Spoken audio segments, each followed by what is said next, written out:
أما بعد فأعوذ بالله من الشيطان الرجيم بسم الله الرحمن الرحيم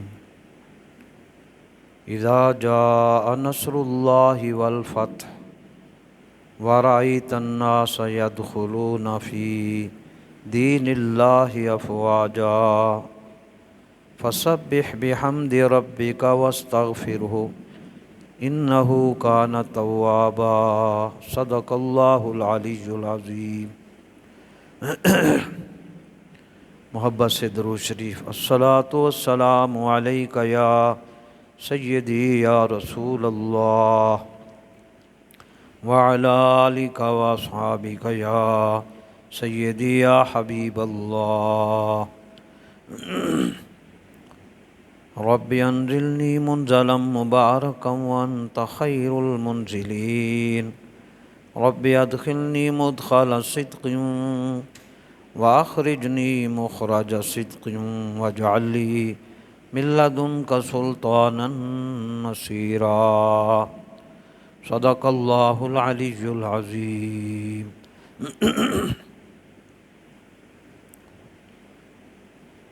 آج اللہ تعالیٰ کی انتہائی کرم اور فضل سے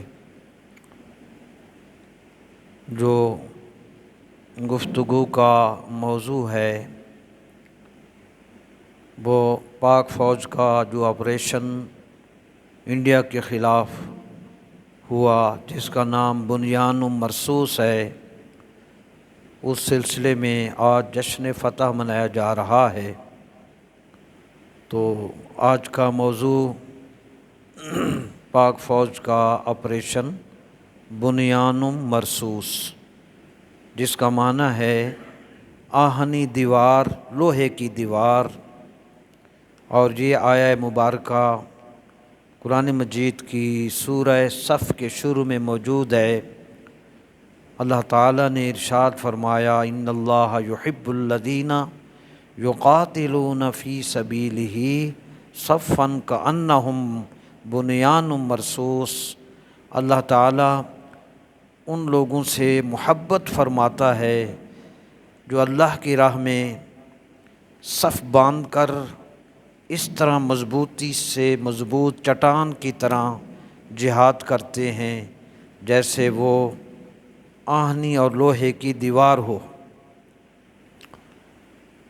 تو الحمدللہ اس آپریشن کا نام بنیان مرصوص رکھا گیا، جو 10 مئی 2025 کو صبح سویرے نماز فجر کے اجالے میں سنت نبوی صلی اللہ علیہ وسلم کی پیروی کرتے ہوئے پاک فوج نے انڈیا کے خلاف جو آپریشن کیا اس کا نام بنیان مرصوص رکھا، اور اس 5 گھنٹوں کے آپریشن میں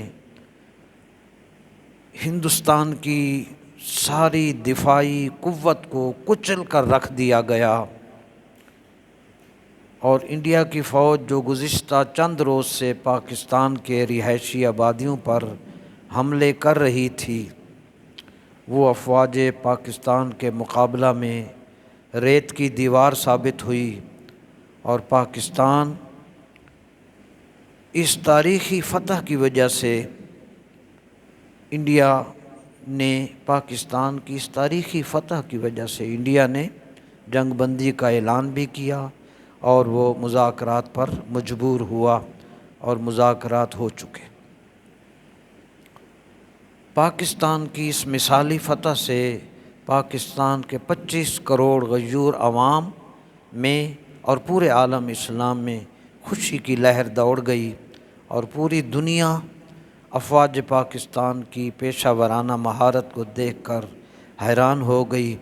امید ہے کہ ہندوستان دوبارہ جنگ کی غلطی نہیں کرے گا۔ یہ ساری کامیابی 4 چیزوں کی وجہ سے ہوئی۔ سب سے پہلے اللہ تعالیٰ کا فضل و کرم، نمبر 2 افواج پاکستان کی پیشہ ورانہ مہارت، نمبر 3 موجودہ حکومت کے بروقت صحیح فیصلے، اور سب سے بڑھ کر عوام پاکستان کی دعائیں، ان 4 چیزوں سے اللہ تبارک و تعالی نے یہ عظیم فتح جس کا جشن منایا جا رہا ہے پاکستان کو عطا فرمائی۔ ہم اس حوالے سے چند باتیں آج نئی عرض کر رہے ہیں جو اس فتح اور کامیابی کی وجہ سے ہمارے لیے یہ کامیابی ممکن ہوئی۔ علامہ اقبال علیہ رحمہ نے قرآن و حدیث کا نچوڑ پیش کرتے ہوئے مسلم قوم کے لیے یہ شعر کہا تھا، ہر لحظہ ہے مومن کی نئی شان نئی آن، ہر لحظہ ہے مومن کی نئی شان نئی آن، گفتار میں کردار میں اللہ کی برہان۔ برہان کہتے ہیں دلیل کو، یعنی بندہ مومن اپنی گفتگو اور کردار میں اللہ کی دلیل بن جاتا ہے۔ تو اس حوالے سے آج ہم پہلا جو فرق ہے کفر اور ایمان میں وہ ہے ایمان کی طاقت اور جذبہ جہاد۔ اس حوالے سے آیت الکرسی کی مبارک آیات میں 3 سپارہ سورہ البقرہ آیت نمبر 257 میں اللہ تعالیٰ نے ارشاد فرمایا، اللہ ولی الذین آمنوا، اللہ مددگار ہے ایمان والوں کا، اور آگے فرمایا والذین کفروا، جو کافر ہیں ان کے بھی مددگار ہیں، اولیاؤہم الطاغوت، ان کے ساتھی شیطان ہیں۔ تو ازل سے ابد تک مومن اور کو کافر اس طریقہ سے اپنے مددگاروں کے تعاون سے زندگی گزارتے ہیں، ابتدا سے اختتام دنیا تک اہل کفر اور اہل ایمان ساری زندگی اپنے انہی مددگاروں کے سایہ اور تعاون سے گزارتے ہیں، اور یہ 2 گروہ ہمیشہ کائنات میں رہیں گے، ایک اولیاء رحمان اور دوسرے اولیاء شیطان۔ اب اللہ تعالیٰ ایمان والوں کی مدد کیسے کرتا ہے؟ خود بے نیاز نے آگے ارشاد فرمایا کہ ارشاد باری ہے، یخرجہم من الظلمات الی النور، اللہ تعالیٰ ایمان والوں کو اندھیروں سے نور کی طرف اور روشنی کی طرف نکال کر لے جاتا ہے۔ یہ اللہ کی مدد تھی۔ جبکہ کفار کے جو ساتھی ہیں، ظاہر ہے 8 ارب کفار ہیں اس وقت، تو ان کے جو ساتھی ہیں وہ شیطان ہیں، وہ بھی ان کی مدد کرتے ہیں۔ یہ خاص ایک ہی آیت سمجھ آ جائے تو پوری زندگی کا نچوڑ آپ کو ہمیں سمجھ آ جائے گا۔ اور جو کفار کے ساتھی ہیں، یعنی 8 ارب کفار نان مسلم اور نان بلیورز کے، ان کے ساتھی شیطان ہیں۔ وہ کیا کرتے ہیں؟ یخرجونہم من النور الی الظلمات، کفار کے ساتھی شیطان ان کفار کو نور سے محروم کر کے اندھیروں کی طرف لے جاتے ہیں، اور پھر آگے ارشاد فرمایا اولئک اصحاب النار ہم فیہا خالدون، یہی کفار دوزخی ہیں اور وہ اس دوزخ میں ہمیشہ رہیں گے۔ جب ایمان اور کفر اختیار کرنے کی وجہ سے 2 گروہ وجود میں آئے تو ان دونوں گروہوں کے زندگی کے مقاصد بھی اور انجام بھی اور ان دونوں کی زندگی کا طریقہ بھی اور۔ اسی کو اقبال علیہ رحمہ نے دونوں کی طرف دیکھ کر فرمایا تھا، پرواز ہے دونوں کی اسی ایک فضا میں، شاہی کا جہاں اور ہے کرگس کا جہاں اور ہے۔ کرگس وہ پرندہ ہے جو مردے کھاتا ہے، اور شاہین بلندیوں کی پرواز میں رہتا ہے۔ ہیں دونوں ہی پرندے، مگر مقصد اور ٹارگٹس اور منازل جدا جدا۔ چنانچہ اللہ کی مدد کے اب دونوں کے رزلٹس دیکھیں۔ اللہ کی مدد کی بدولت بندہ مومن کی زندگی اور موت منفرد اور مثالی ہو جاتی ہے۔ بندہ مومن جب اللہ کے فرمان کے مطابق زندگی گزارتا ہے تو اس پر اللہ کی رحمت چھم چھم برستی ہے، اور جب موت آتی ہے تو اس کے لبوں پر مسکراہٹ ہوتی ہے۔ کفار کی ناکامی کے پیچھے ان کے شیطان اور مومن کی کامیابی کے پیچھے اللہ رحمان ہوتا ہے۔ تو یہ مددگار کے حوالے سے کفر و ایمان کا پہلا فرق تھا۔ دوسرا فرق، کفر اور ایمان کا دوسرا فرق یہ ہے کہ کافر موت کے نام سے خوف کھاتا ہے، اور جب کہ مومن موت کو اللہ کے دیدار کا ذریعہ سمجھتا ہے اور وہ شہادت کا طلبگار ہوتا ہے۔ ھذا الفرق بین فئتین، یہ ان دو گروہوں کے درمیان فرق موت کے حوالے سے۔ معزز برادران، چونکہ مومن موت کو اللہ کی دیدار کا ذریعہ سمجھتا ہے اور شہادت کا متمنی، آرزومند اور طلبگار رہتا ہے، چنانچہ یہ کنز الایمان آپ پڑھیں تو تفسیر پہلے سپارہ میں یہ موجود ہے، جہاں فرمایا وَلَن يَتَمَنَّوْهُ أَبَدًا بِمَا قَدَّمَتْ أَيْدِيهِمْ قُلْ إِنْ كَانَتْ لَكُمُ الدَّارُ الْآخِرَةُ عِنْدَ اللَّهِ خَالِصَةً مِنْ دُونِ النَّاسِ فَتَمَنَّوُا الْمَوْتَ۔ یہودی کہتے تھے ہم اللہ کے پیارے ہیں، تو اللہ نے فرمایا اگر تم پیارے ہو تو موت کی تمنا کرو، جلدی سے آ جاؤ، جنت لے لو۔ وہاں یہ کنز الایمان میں پہلا سپارہ میں یہ لکھا ہوا ہے کہ سیدنا عمر فاروق رضی اللہ عنہ خاص نکتہ ہے، ہر نماز کے بعد، کبھی کبھی نہیں، عمر فاروق رضی اللہ عنہ ہر نماز کے بعد یہ دعا مانگتے تھے، اللہم ارزقنی شہادتاً فی سبیلک و وفاتاً ببلد رسولک، یا رب مجھے اپنی راہ میں شہادت اور اپنے رسول کے شہر میں وفات نصیب فرما۔ ہر نماز کے بعد یہ ان کی دعا تھی۔ چنانچہ دنیا نے مصلی رسول پر دوران امامت نماز کی امامت کے دوران ان کی شہادت کو دیکھا، اور آج بھی پہلو رسول میں، روضہ رسول میں عمر فاروق آرام فرما ہیں، اور ہر شخص جو وہاں سلام کے لیے جاتا ہے، سرکار کو بھی، صدیق اکبر کو بھی اور سیدنا عمر فاروق کو بھی سلام پیش کرتا ہے۔ یہ ہے شہادت کی تڑپ، اور موت سے نڈر کس طرح ہوتے ہیں اہل ایمان، یہ بھی کنز الایمان میں اسی جگہ پہ صدر الحفاظ رحمۃ اللہ علیہ نے تحریر فرمایا۔ ایران فتح ہوا حضرت عمر فاروق رضی اللہ عنہ کے دور میں۔ فاتح ایران حضرت سعد بن ابی وقاص رضی اللہ تعالی عنہ اسلامی فوج کا لشکر لے کر جب ایران فتح کرنے کے لیے آئے، تو انہوں نے ایرانی فوج کے کمانڈر کو جو خط لکھا، یہ عربی متن لکھا ہوا ہے، سنیے۔ تو انہوں نے لشکر کفار کے کمانڈر رستم بن فرخزاد، اس کا نام تھا، اس کو جو خط بھیجا، اس میں یہ تحریر فرمایا، عربی میں ہے، اس کو تحریر لیٹر لکھا، تجھے اس قوم نے پالا ہے آغوش محبت میں، کچل ڈالا تھا جس نے پاؤں میں تاج سرے دارا، تجھے آبا سے اپنے کوئی نسبت ہو نہیں سکتی، تو گفتار وہ کردار، تو ثابت وہ سیارہ۔ علامہ نے اس لیے درد بھری شاعری میں ہمیں جگایا۔ تو حضرت سعد بن ابی وقاص رضی اللہ عنہ نے ایرانی کمانڈر ان چیف کو یہ خط لکھا، فوج کے سردار کو، یہ اس میں عبارت تھی، تحریر تھا، تحریر فرمایا انما انا قوم یحبون الموت کما یحب الاعاجم الخمر، ہمارے پاس ایسے مجاہدین لڑنے کے لیے اس وقت موجود ہیں جو موت کو اتنا محبوب رکھتے ہیں جتنا عجم کے رہنے والے لوگ شراب کو پسند کرتے ہیں۔ معزز برادران، یہ ان کی تمنا ہوتی تھی، شہادت ہے مطلوب و مقصود مومن، نہ مال غنیمت نہ کشور کشائی، دو عالم سے کرتی ہے بیگانہ دل کو، عجب چیز ہے لذت آشنائی۔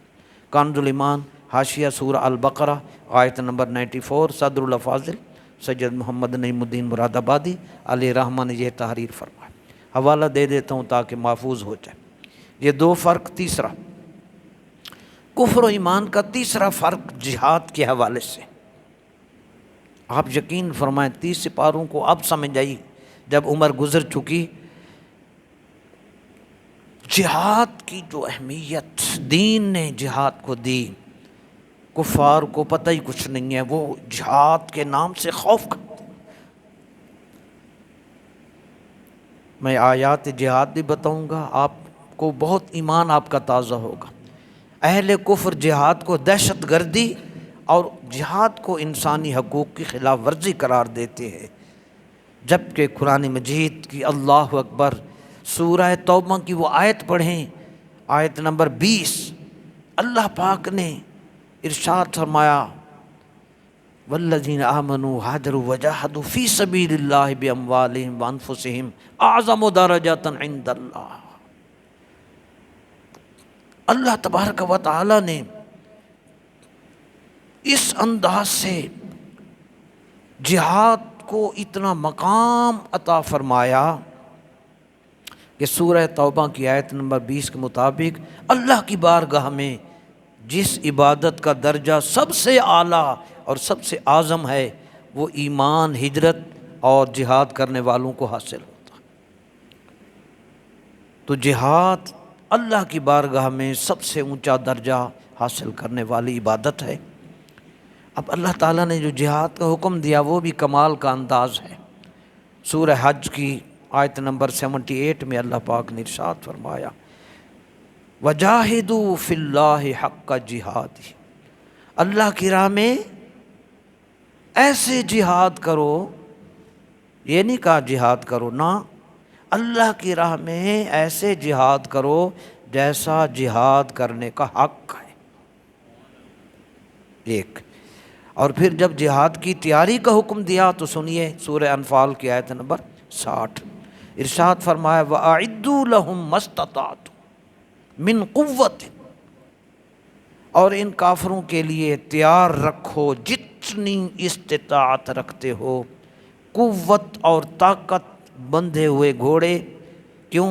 لِتُرْهِبُونَ بِهِ عَدُوَّ اللَّهِ وَعَدُوَّكُمْ، تاکہ تم اپنی اس جنگی تیاری کے ذریعہ سے خوف زدہ کر دو اللہ کے دشمن کو اور اپنے دشمن کو، تمہاری اس دفاعی تیاریوں کو دیکھ کر اس کو جرت نہ پڑے کہ وہ تمہاری طرف میلی آنکھ اٹھا کر دیکھے۔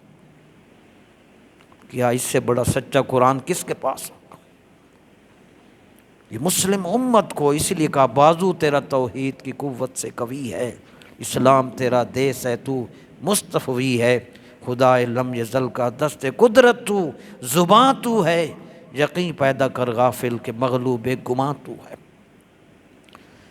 معزز برادران، یہ 3 فرق ہو گئے، اور چوتھا فرق یہ ہے کہ مسلم امت اور مسلمان مجاہد جب بھی جہاد کے لیے نکلے گا قرآنی آیات کو بھی دیکھے گا، احادیث رسول کو بھی دیکھے گا، اور سب سے بڑھ کر وہ اپنے نبی کی سیرت کو اور رسول اللہ کے غزوات کو دیکھے گا۔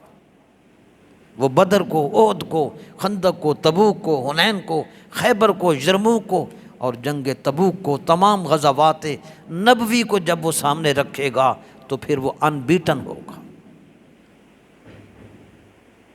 اللہ پاک نے بہت بڑی عظمتیں جہاد والوں کی بیان کی۔ معزز برادران، اللہ کے حبیب صلی اللہ علیہ وسلم نے جہاد کی اہمیت حضور کی نظر میں اس قدر زیادہ ہے کہ اللہ کے رسول صلی اللہ علیہ وسلم نے 27 غزوات میں خود حصہ لے کر جہاد جیسی عبادت اور کو اعلیٰ مقام عطا فرمایا۔ اور میں کہتا ہوں سارا دن یا ساری رات جہاد کرنا تو بڑی بات ہے، بہت بڑی بات ہے، جیسے ہماری آرمی نے، فوج نے کیا، مگر تھوڑی دیر کے لیے بھی جہاد مل جائے تو آپ حیران ہوں گے یہ فضیلت صرف جہاد جیسی عبادت کے حوالے سے ملتی ہے۔ حدیث رسول علیہ السلام ترمذی شریف میں ہے، نبی علیہ السلام نے ارشاد فرمایا من قاتل فی سبیل اللہ فواق ناقۃ فقد وجبت لہ الجنہ، اونٹنی کا دودھ دھونے میں جس قدر وقت لگتا ہے اتنی دیر کے لیے بھی اگر کوئی شخص اللہ کی راہ میں جہاد کرتا ہے فقد وجبت لہ الجنہ، اسے جنت ملتی نہیں، اس کے لیے جنت واجب ہو جاتی ہے۔ اس لیے ہمارا ہر چیز خاص ہے ترکیب میں، ملت رسول ہاشمی۔ اللہ نے ہمیں ایسا قرآن، ایسا دین عطا فرمایا۔ اب ہم اس جہاد کے حوالے سے چند باتیں آپ کو سر اہم بتانا چاہتے ہیں معزز برادران۔ وہ یہ ہیں کہ جس طرح تمام عبادات میں خالص نیت کا ہونا شرط ہے، اسی طرح جہاد جیسی عبادت ہو اس میں بھی نیت خالص ہو۔ یہ پہلی بار میں عرض کر رہا ہوں، خدا نخواستہ اگر جہاد یا کسی بھی نیکی کے دوران ریاکاری، نمود و نمائش یا دنیاوی مفادات سامنے رہے کہ مجھے شہرت ملے گی، مجھے فلاں چیز ملے گی، میں اس لیے عبادت کر رہا ہوں، جہاد کر رہا ہوں، وہ جہاد قابل قبول نہیں ہوتا۔ یہ مشکوٰۃ شریف کی میں پہلی بار حدیث آپ کو سنا رہا ہوں۔ اللہ نے نیت کا ساری عبادت نیت پر ڈیپینڈ کر رہی ہے۔ مشکوٰۃ کتاب العلم میں، یہ آپ پہلی بار سن رہے، مشکوٰۃ کتاب العلم میں ہے، ان اول الناس یقضی علیہ یوم القیامۃ رجل استشہد۔ قیامت کے دن سب سے پہلے 3 طرح کے لوگوں کا اللہ کی بارگاہ میں سب سے پہلے فیصلہ کیا جائے گا۔ نمبر 1، دنیا میں شہرت پانے کے لیے شہادت پانے والا ایک۔ دوسرا، لوگوں کی ریاکاری اور پیسوں کے لیے قرآن پڑھنے والا، دینی خدمات انجام دینے والا۔ تیسرا، لوگوں کے دکھاوے، نمود و نمائش کے لیے سخاوت کرنے والا۔ یہ مشکوٰۃ شریف کے الفاظ ہیں۔ ان تینوں قسم کے گروپس اور لوگوں کا فیصلہ فرسٹ آف آل قیامت والے دن اول الناس سب سے پہلے کیا جائے گا، اور ان کی عبادات کو رد کر کے ان تمام گروپس کے لوگوں کو القی فی النار، انہیں دوزخ میں ڈال دیا جائے گا۔ رواہ مسلم۔ معزز برادران، یہ جب میں نے حدیث لکھی مجھے اس سے سمجھ آئی کہ امام بخاری جیسا امام المحدثین، جس کو لاکھوں 3 لاکھ یا 6 لاکھ اس طرح حدیثیں یاد تھیں، جب انہوں نے صحیح بخاری کتاب لکھی جس میں 4000 حدیثیں ہیں، اس کتاب میں سب سے پہلی جو حدیث لائے وہ انما الاعمال بالنیات، اس حدیث کو لائے تاکہ قیامت تک ہر عالم دین، ہر مجاہد فی سبیل اللہ اور ہر شخص جو سخاوت کرے، حج یا عمرہ کرے، کوئی بھی نیکی کرے، میری اس کتاب بخاری شریف کو جب پڑھے اس کو پتہ چلے کہ نیت کی اہمیت ہے، وہ پہلے اپنی نیت کو درست کرے تاکہ اس کو ثواب ملے، کیونکہ اس کا معنی ہے تمام نیکیوں کا دار و مدار، تمام اعمال کا دار و مدار، ان کے ثواب ملنے کا جو دار و مدار ہے وہ نیت پر ہے۔ وَإِنَّمَا لِكُلِّ امْرِئٍ مَّا نَوَىٰ، آدمی کو وہی کچھ ملے گا جو اس کی نیت ہوگی۔ نیت، پیسہ ہے پیسہ مل جائے گا، شہرت ہے شہرت مل جائے گی، کوئی اور چیز ہے وہ مل جائے گی، ثواب یا اللہ کی رضا نہیں ملے گی۔ معزز برادران، یہ تھا ریاکاری کا۔ میں کہتا ہوں سچے دل سے 10 روپے بھی خرچ کر لیے جائیں وہی ختم نہیں ہوتے۔ ہم لاکھوں کو دیکھتے ہیں، غریب آدمی سچے دل سے خاموشی سے 100 روپیہ دے دے، اس کی بڑی بات ہے۔ اسی حوالے سے آپ نے حدیث میں پڑھا، قیامت والے دن شہید کو دوزخ میں، شہادت والا دوزخ میں غلط نیت کی وجہ سے جا رہا ہے۔ یہ ایسے ہے جیسے اس نے کھانا عمدہ کھایا اور اس میں زہر کا چمچ بھی ڈال دیا تو وہ اعلیٰ خوراک بیکار ہوئی، زہر کی وجہ سے بندہ مر جاتا ہے۔ تو اتنی بڑی شہادت والا قیامت والے دن جنت سے محروم اور دوزخ میں جا رہا ہے، لیکن آپ یہ سن کر حیران ہوں گے اللہ کے رسول صلی اللہ علیہ وسلم نے کتنا بڑا تحفہ حضور نے آپ کو عطا فرمایا۔ یہ کتاب الجہاد میں یہ حدیث پاک ہے، سنیے نبی رحمت صلی اللہ علیہ وسلم نے، یہ مسلم شریف کی حدیث ہے، حضور نے فرمایا من سأل اللہ الشہادۃ بصدق، اللہ جو سچے دل سے جہاد نہیں کیا، اس نے بارڈر پہ نہیں کیا، انڈیا طیارہ اڑا کے نہیں کیا،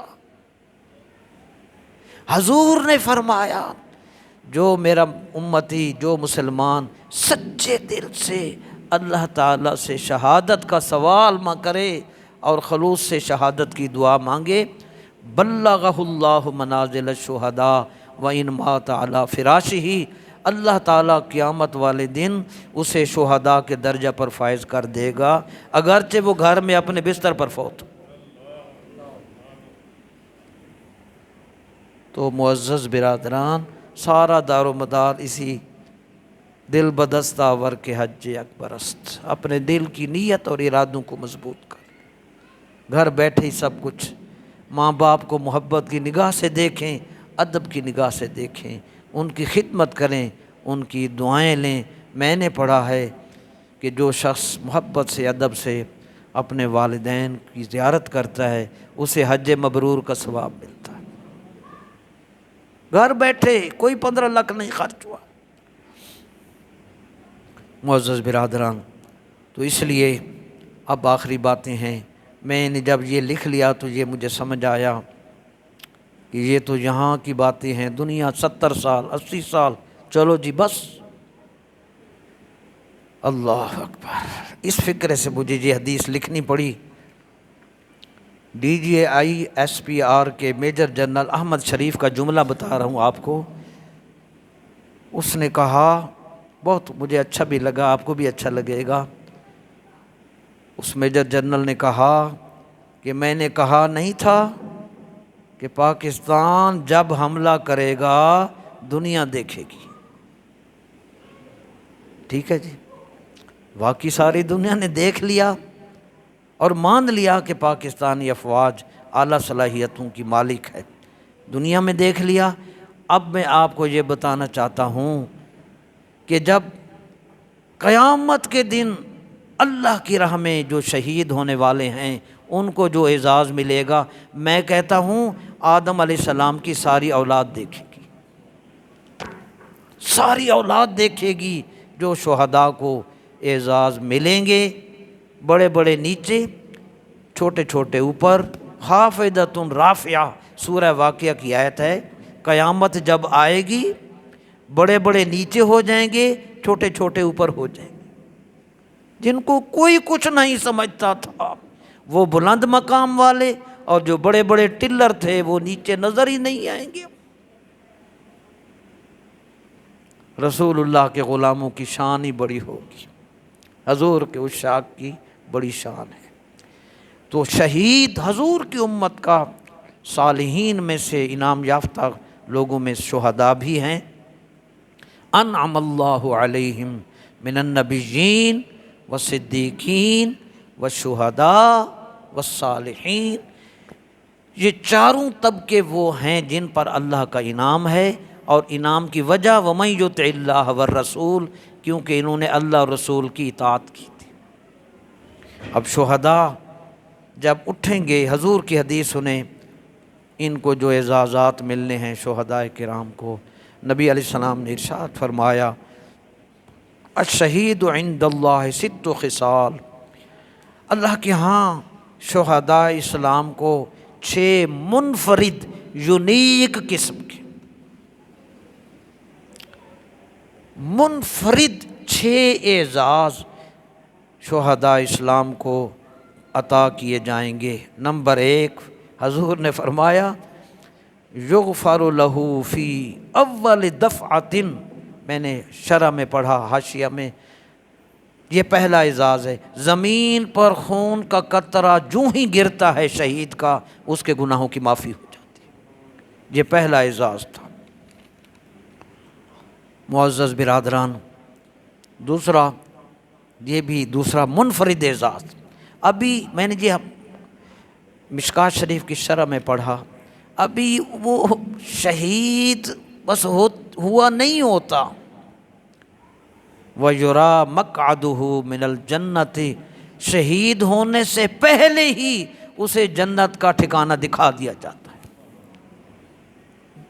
بس دو، تیسرا حضور نے فرمایا وَيُجَارُ مِنْ عَذَابِ الْقَبْرِ، اسے عذاب قبر سے امان دے دی جاتی ہے، کوئی قبر کا عذاب نہیں ہوتا۔ نمبر 4، وَيَأْمَنُ مِنَ الْفَزَعِ الْأَكْبَرِ، قیامت کے دن جب ہر کوئی گھبراہٹ اور مصیبت میں پریشانی، لا تجزی نفس عن نفس شیئا، خوف ہوگا، تو حضور علیہ السلام نے ارشاد فرمایا وَيَأْمَنُ مِنَ الْفَزَعِ الْأَكْبَرِ، قیامت کے خوف اور گھبراہٹ سے وہ امن میں رہے گا، لا خوف علیہم ولا هم یحزنون، جس کو علامہ اقبال علیہ رحمہ نے فرمایا خرد کی گتھیاں سلجھا چکا ہوں، میرے مولا مجھے صاحب جنوں کر، شریک زمرہ لا یحزنوں کر۔ معزز برادران، تو بے خوف اور بے غم اٹھے گا شہید۔ عطا اسلاف کا جذبے دروں کر، شریک زمرہ لا یحزنوں کر، خرج کی گتھیاں سلجھا چکا ہوں، میرے مولا مجھے صاحب جنوں کر، مجھے رسول اللہ کی محبت اور حضور کا عشق عطا فرما۔ یہ علامہ کی دعا ہے۔ معزز برادران، اور اس کے بعد پانچواں جو اعزاز ہے سنیے، حضور نے فرمایا شہید کو ایک تاج پہنایا جائے گا۔ کتنے لوگ موجود ہوں گے؟ ساری اولاد آدم، نہ ماننے والے، ماننے والے، سب۔ حضور نے فرمایا وَيُوضَعُ عَلَىٰ رَأْسِهِ تاج الوقار، اس کے سر پر عزت کا تاج رکھا جائے گا۔ سبحان اللہ، شہید کے سر پر عزت کا تاج، یہاں میڈل اور تمغے ملتے ہیں نا جی حکومت کی جانب سے، قیامت والے دن احکم الحاکمین کے حکم سے شہید کے سر پر تاج رکھ کر لوگوں کے سامنے اس کو تاج پہنایا جائے گا، مگر وہ تاج پر جو لگے ہوئے موتی اور یاقوت ہیں، میرے نبی نے ان کی بھی شان بتا دی۔ تاج پر جو موتی اور یاقوت لگے ہوں گے، جن کی روشنیاں اور جن کا حسن دنیا دیکھے گی، میرے نبی پاک نے ان کی شان بھی بتا دی۔ حضور علیہ السلام نے ارشاد فرمایا شہید کے سر پر عزت کا جو تاج رکھا جائے گا، الیاقوتۃ منہا خیر من الدنیا وما فیہا، جس تاج پر لگے ہوئے یاقوت اور موتی اتنے قیمتی، اتنے اعلیٰ، اتنے حسین ہوں گے کہ دنیا اور دنیا کی تمام چیزوں سے زیادہ وہ بہتر اور قیمتی ہوگا۔ ساری دنیا کی چیزیں اس کی قیمت کا مقابلہ، اس کے حسن کا، اس یاقوت کے حسن کا اور قیمت کا مقابلہ نہیں کر سکتا۔ یہ ایک موتی ہوگا، پتہ نہیں کتنے۔ معزز برادران، پھر چھٹا انعام اللہ تبارک و تعالی ان شہداء کا 70 حوروں سے نکاح کر دے گا، اور یہ میں نے کنز الایمان میں پڑھا، جنت کی حور کا حسن و جمال کیا ہے؟ فرمایا حضور علیہ السلام نے، حدیث نبوی صلی اللہ علیہ وسلم ہے، اگر جنتی حوروں میں سے کسی ایک کی زمین کی طرف حور کی جھلک پڑ جائے تو حضور نے فرمایا آسمان اور زمین کے درمیان کی فضا ساری روشن ہو جائے اور خوشبو سے بھر جائے۔ 70 ایسی حوروں سے اس کا نکاح کر دیا جائے گا۔ معزز برادران، اور آخری انعام یہ ہے، حضور نے فرمایا اس شہید کو وَيُشَفَّعُ فِي 70 مِنْ أَقْرَانِهِ، اور اس شہید کے قرابت دار اور رشتہ داروں میں سے 70 اہل قرابت کے بارے میں شہید کو حکم دیا جائے گا، تو ان میں سے 70 کی طرف اشارہ کرتا جا، میں ان کے لیے جنت کے در کھول دوں گا۔ 70 اہل قرابت کی بخشش کر کے ان کو جنت عطا کر دی جائے گی۔ یہ تھے آخرت کے انعامات۔ معزز برادران، آج چونکہ ہم جشن فتح منا رہے ہیں تو جشن فتح کا تقاضا کیا ہے، بنیان مرصوص کا تقاضا اور اس خوشی کا تقاضا کیا ہے۔ جس طرح عید الفطر والے دن ہم اعلیٰ کھانے بھی کھاتے ہیں، اعلیٰ کپڑے بھی پہنتے ہیں، اعلیٰ جگہوں کی سیر بھی کرتے ہیں، مگر سب سے پہلے نماز عید ادا کرتے ہیں۔ خاص ہے ترکیب میں ملت رسول ہاشمی مسلم امت کی خوشی بھی کافروں سے جدا ہے۔ خوشی میں کافر شرابیں پیتے ہیں، برے کام کرتے ہیں، لیکن بندہ مومن کی خوشی بھی اور منفرد ہوتی ہے۔ تو اس حوالے سے، خوشی کے حوالے سے، جشن فتح کے حوالے سے معزز برادران، پہلا کام یہ ہے کہ بنیان مرصوص آپریشن کی کامیابی کا تقاضا ہے کہ ہم اللہ کی بارگاہ میں سب مل کر، آج بھی آئندہ بھی سب مل کر سجدہ شکر اور شکرانہ کے نوافل ادا کریں۔ آپ کہیں گے اس کا کیا فائدہ؟ قرآن شریف میں اللہ نے خود بتایا، سورہ ابراہیم میں بتایا۔ یہ تو نعمت ملی ہے نا، بہت بڑی نعمت ملی، پوری دنیا میں پاکستان کا نام روشن ہوا، ٹھیک ہے جی۔ تو جتنی بڑی نعمت ہو شکر اتنا زیادہ۔ اللہ نے ارشاد فرمایا قرآن کریم میں، لَإِن شَكَرْتُمْ لَأَزِيدَنَّكُمْ، جو احسانات تم پر میں نے پہلے کر دیے ہیں، اگر تم پہلے احسانات پر میرا شکر ادا کرو تو میں مزید اضافہ کر دوں گا۔ کتنا بڑا سودا ہے۔ وہ بھی قائم رکھوں گا جو اعزاز ملا ہے، وہ عزت بھی قائم رہے گی۔ لَأَزِيدَنَّكُمْ، یہ ہمارے درس نظامی کے طلبہ جو میں روز رات کو کلاس میں پڑھاتا ہوں، الحمدللہ ہماری تعداد بڑھ رہی ہے۔ آپ بھی اپنے بچوں کو، شام کی کلاس ہے، صرف 1.5 گھنٹہ ہے، تو آپ بھی اپنے بچوں کو بھیجیں۔ تو لَأَزِيدَنَّكُمْ، اللہ نے فرمایا جو پہلے احسانات کیے، جو پہلے نعمتیں دی ہیں، وہ بھی قائم رکھوں گا، تم سے کوئی نہیں چھین سکے گا، لیکن میں ان نعمتوں میں اور اضافہ کرتا جاؤں گا۔ یہ ہے شکر کا فائدہ۔ تو پہلا تقاضا جشن فتح بنیان مرصوص کا کہ ہم نے شکر ادا کرنا ہے۔ یہ سورہ ابراہیم کی آیت نمبر 7۔ دوسرا یہ ہے غرور و تکبر سے توبہ کرنی ہے۔ آپ کہیں گے لو جی کیوں؟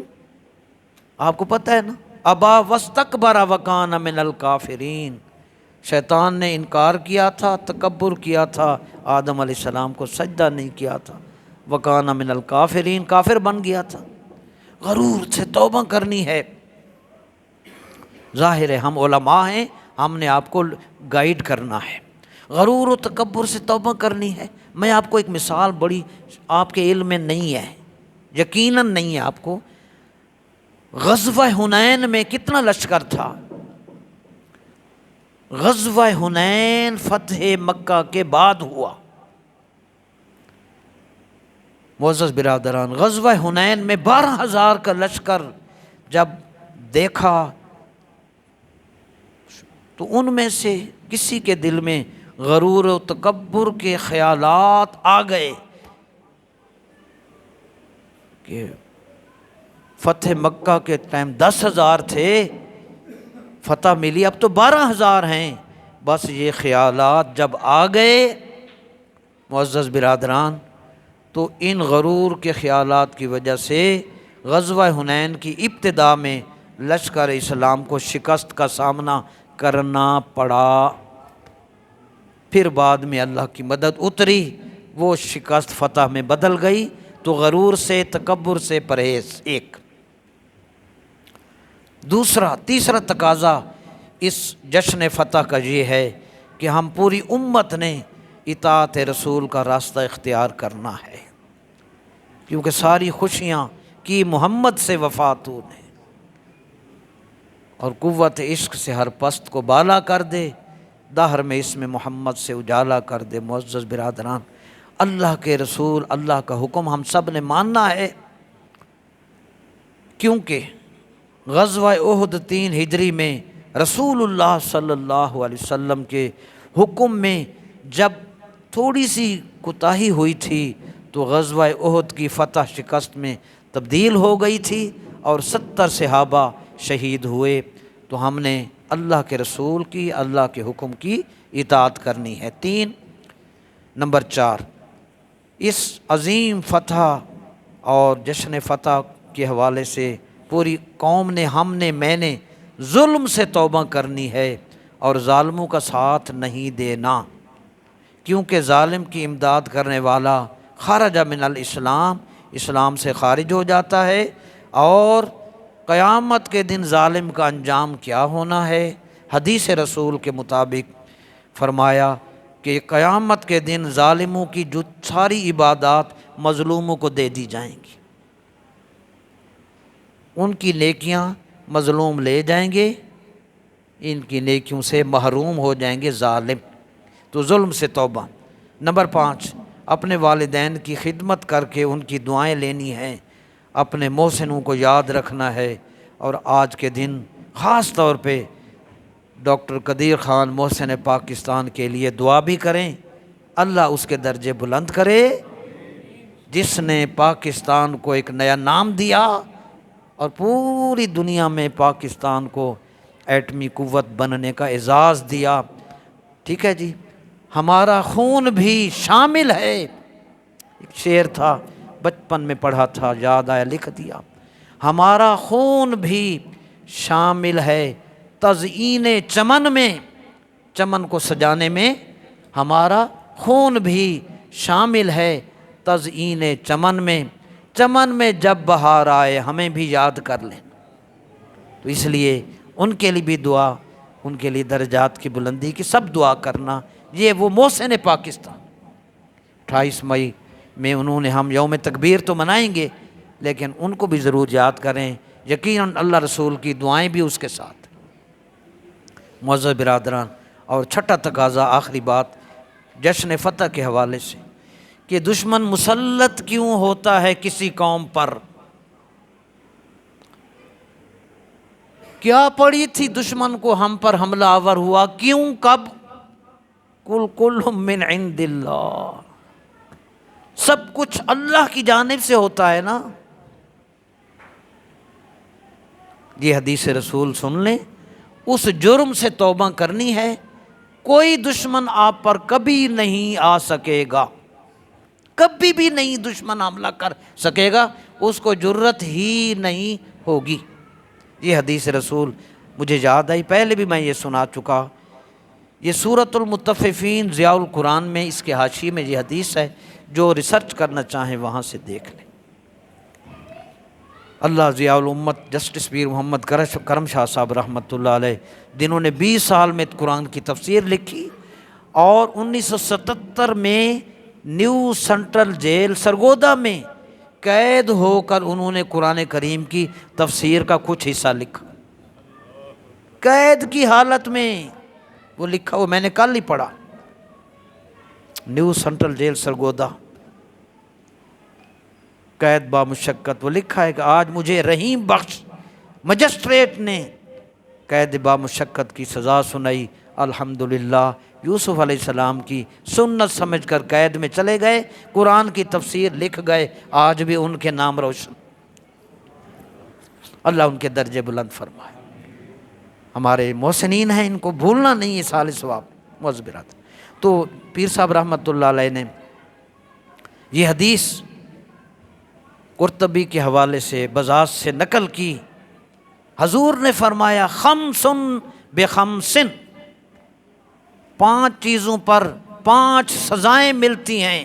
نمبر 1، بس ایک ہی حدیث، ایک ہی جز ہے، فرمایا ما نقض قوم العہد الا سلط اللہ علیہم العدو، جو قوم عہد شکنی کرتی ہے، ہم جب اپوائنٹمنٹ لیٹر پہ سائن کرتے ہیں، ہم لکھ کر دیتے ہیں کہ میں دفتر میں پورا ٹائم دوں گا، میں دیانت داری سے اپنے فرائض سر انجام دوں گا، لکھتے ہیں کہ نہیں لیٹر؟ کسی بھی جگہ ہم ملازمت کرتے ہیں تو میں سارے کام بالکل ٹھیک کراں گا، میں سارے کام بڑے ستھرے کراں گا، شکایت دا کدی موقع نہیں آئے گا۔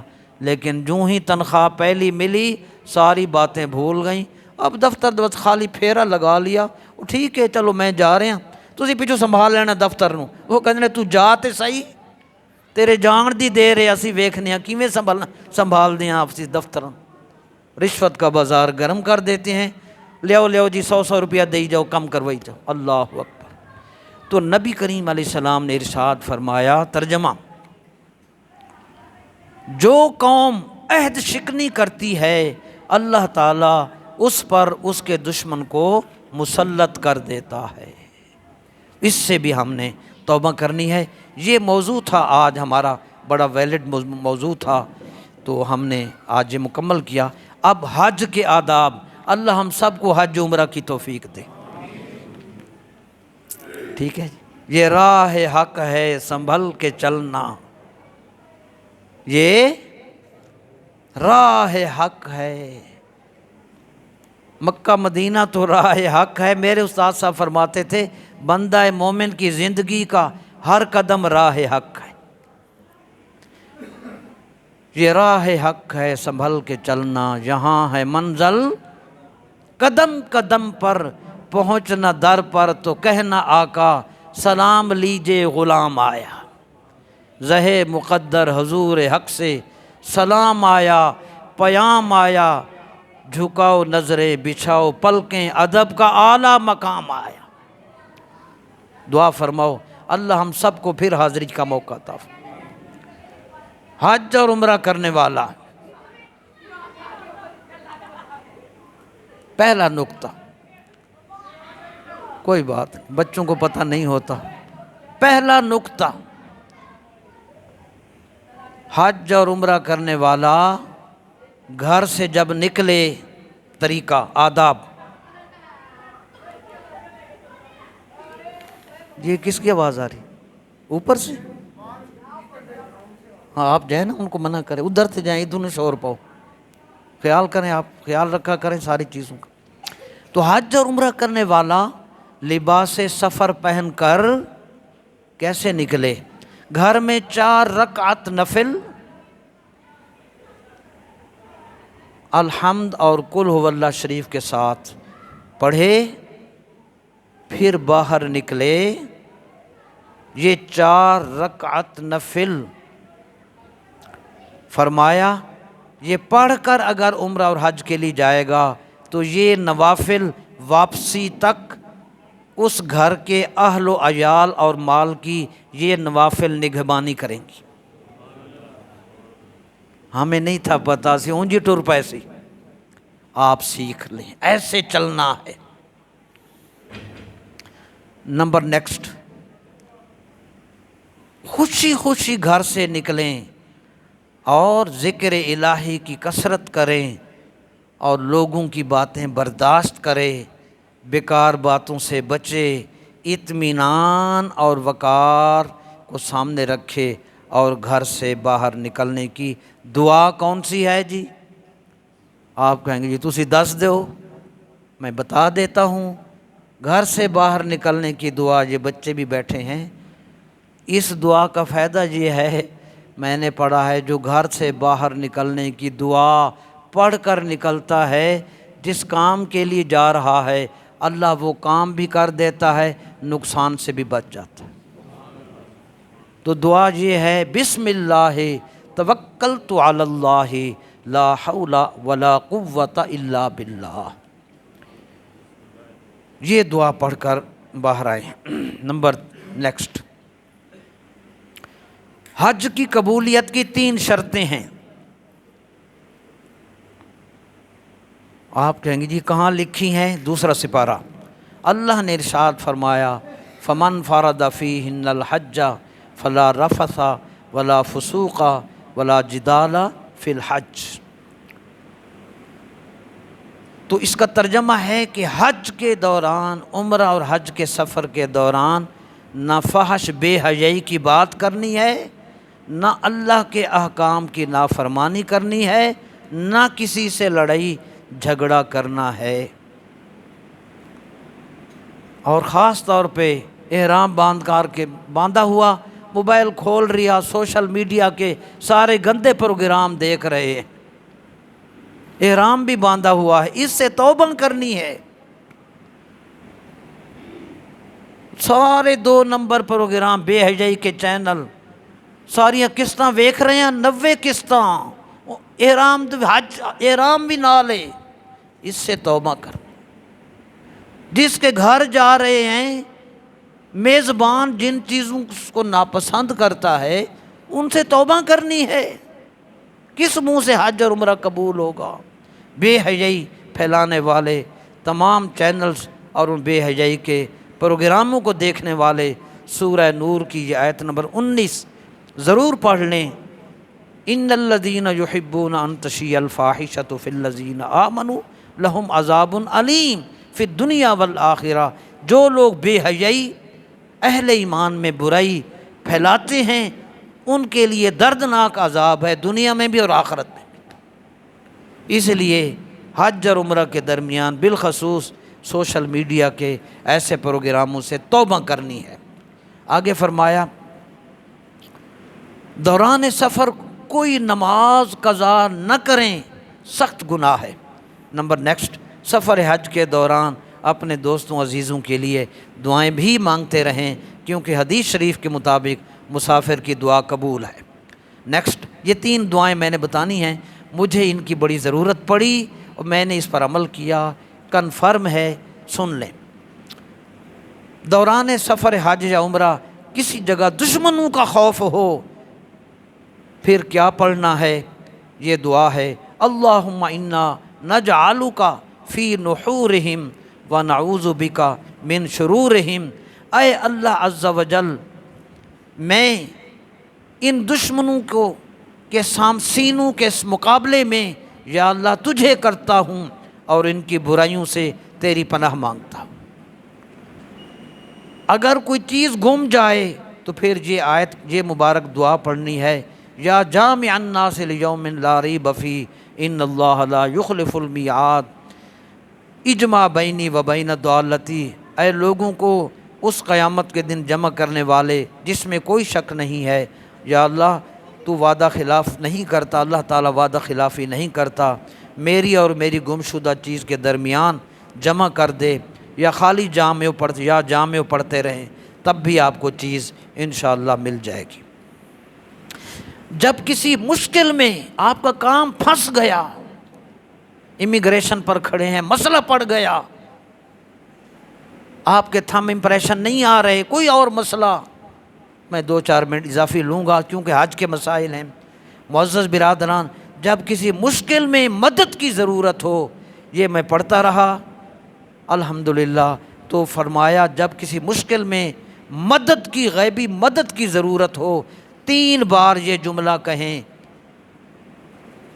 غیب سے مدد ہوگی۔ یا عباد اللہ اعینونی، اے اللہ عز و جل کے نیک بندو میری مدد کرو، انشاءاللہ غیب سے مدد ہوگی۔ یہ رسول اللہ کی حدیث میں موجود ہے۔